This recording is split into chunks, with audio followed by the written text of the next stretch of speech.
morning, my friends. I'm Pastor Ben Hayes from First Baptist Church, Dadeville, Alabama, bringing you our thought for the day on this Thursday. And I hope that you are thankful on this Thursday for what God is doing and for what God has done for you. We are so blessed, and I'm so thankful for being the pastor of this wonderful church. But if you have your Bibles this morning, continue to journey with me through James chapter 3. Interesting verse today. Remember yesterday James had said not many should want to be teachers because we teachers receive a stricter judgment. Then he says, for we all stumble in many things. Isn't that true? We do. We do things we shouldn't do, say things we shouldn't say. And that's what he talks about here. He says, if anyone does not stumble in word, he is a perfect man, able also to bridle the whole body. Now let me ask you a question. Do you always say the right thing? Think about that now before you answer. Do you always say the right thing? I know many times I don't. Sometimes things pop out of my mouth, like last night in prayer meeting when I was talking about people who grew up in the 60s, and probably shouldn't have said what I said, but it just came out trying to be funny, and it was funny. But, sometimes you just say the wrong thing, like, when your wife asks you, does this dress make me look fat? And you answer her and it's the wrong thing. We often do those kinds of things. Or when we're teaching, something comes out of our mouth and immediately we know it's not the right thing, or we know that we shouldn't have said that. We all stumble, right? And one of the hardest things to control are our words.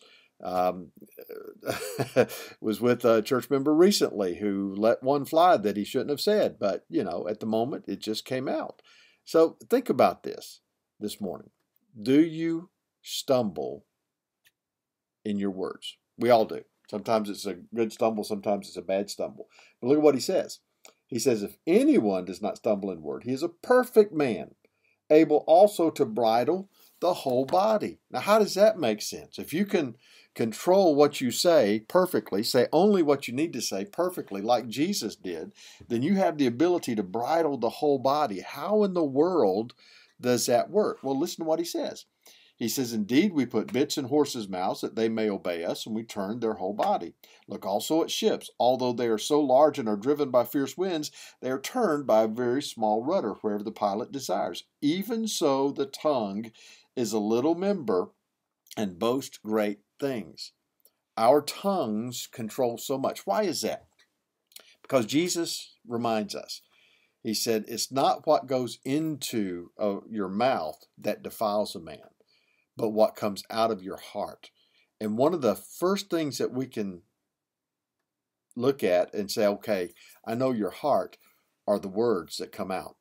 Do your words convey love? Do your words convey anger? Do your words convey hate? Do your words convey bitterness? Do your words convey conflict? How do your words affect you? How do your words affect other people? You see, that's one of the first things that we do. Now, we can look at a person and we can sum up some things, but, keep in mind the old saying, you can't judge a book by its cover. I've seen some very wealthy people who look like they had nothing. I've seen some very poor people dress up and look like they are very wealthy. I've seen people who have shaggy haircuts, tattoos that at first you would think, oh, I don't know about them, but they're great people. Listen, understand, we can't always tell by appearance, but you can always tell what's in a person's heart by the way that they speak. And I don't use profanity. I don't like profanity. I don't like being around profanity.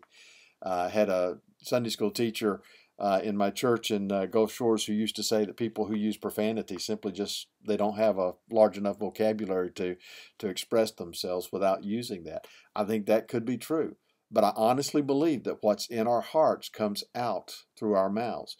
And it's kind of like the example that I use all the time. If you have a bottle of Coke, right, and you shake it up real good, it spews out. Well, that's what happens in us. When we are shaken, when we are facing difficulties, when we find ourselves in conflict situations, what's inside of us ultimately comes out and reveals what's going on in our hearts.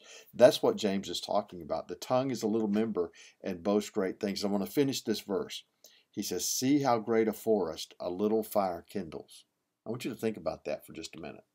Doesn't take but a spark to start a forest fire. Remember the commercials from back in the 70s and 80s with Smokey the Bear? It doesn't take much, does it? The same is true with a word. A word that is spoken in anger can destroy years of relationships. A word that is spoken in love can build up and minister to the hearts of people who are hurting. Use love today. Speak love today. Check what's in your heart today. We'll be back here tomorrow. See you then.